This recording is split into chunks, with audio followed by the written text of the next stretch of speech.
अस्सलामुअलैकुम। Chicken veg roll crispy और बहुत ही मजेदार स्टफिंग के साथ, जिसे आप बासानी बना के फ्रीज भी कर सकते हैं। वैसे तो आप सभी अपने अपने तरीके से बनाते होंगे, पर इस बार ट्राई कीजिए यम्स फूड के तरीके से, जिसे बनाना बहुत ही आसान है। तो इसके लिए सबसे पहले स्टफिंग तैयार करेंगे, जिसके लिए एक पतीली में 3 टेबल स्पून तेल ले रहे हैं। अब इस तेल के हल्का सा गर्म हो जाने के बाद इसमें 1 खाने का चमचा बिल्कुल बारीक चॉप किया हुआ लहसुन डालकर इसे 3 से 4 सेकंड फ्राई कर लेंगे, ताकि लहसुन का कच्चापन खत्म हो जाए। अब इसमें ये 1 कप बॉइल्ड और श्रेड की हुई चिकन, जिसके लिए चिकन के पीस को लहसुन अदरक नमक डालकर बॉईल किया था और इसको श्रेड कर लिया है, इसमें डालेंगे। अब इस श्रेडेड चिकन को लहसुन के साथ 2 से 3 मिनट फ्राई कर लेंगे। इस तरह से चिकन को फ्राई करने से इसका जायका बढ़ जाता है। अब इस चिकन में 1 चाय का चमचा कुटी हुई लाल मिर्च, 1 चाय का चमचा कुटी हुई काले मिर्च, 1 चाय का चमचा नमक, 2 खाने के चमचे सोया सॉस, 3 खाने के चमचे टमाटो केचप और 3 खाने के चमचे चिली गार्लिक सॉस डालकर इन तमाम अज्जा को चिकन के साथ मिक्स करते हुए 3 से 4 मिनट पका लेंगे, जिससे डाली गई मिर्चों का कच्चापन खत्म हो जाएगा। इस स्टफिंग में मिर्चें और नमक आप अपने टेस्ट के मुताबिक कम या ज्यादा कर सकते हैं। अब इसमें ये 1 कप बिल्कुल बारीक लंबाई में कटी हुई शिमला मिर्च, 1 कप बारीक लंबाई में कटी हुई गाजर और ये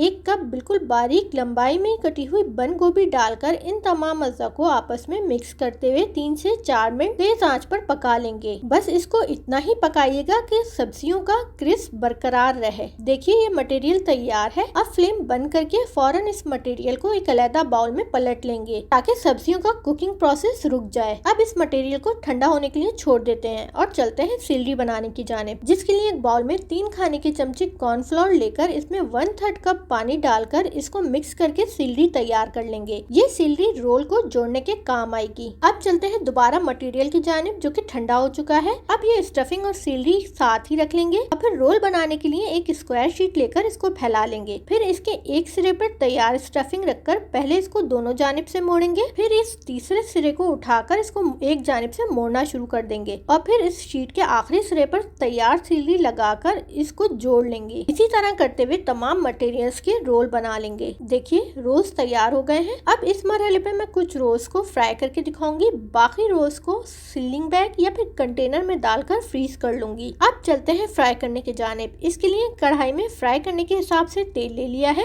अब इस तेल के हल्का सा गर्म हो जाने के बाद इसमें तैयार रोल डालकर पहले एक जानिब से इसे ऐसे ही फ्राई होने देंगे। फिर इन रोल्स को दूसरी जानिब पलटते हुए तमाम जानिब से गोल्डन कलर आ जाने तक फ्राई कर लेंगे। अब गोल्डन कलर आने पर इन रोल को तेल से निकालकर पहले पेपर टॉवल से इसका एक्स्ट्रा ऑयल जस्ट करेंगे, फिर इसे सर्विंग प्लेट पर सेट करेंगे और केचप और मायो चप के साथ सर्व करेंगे। शुक्रिया।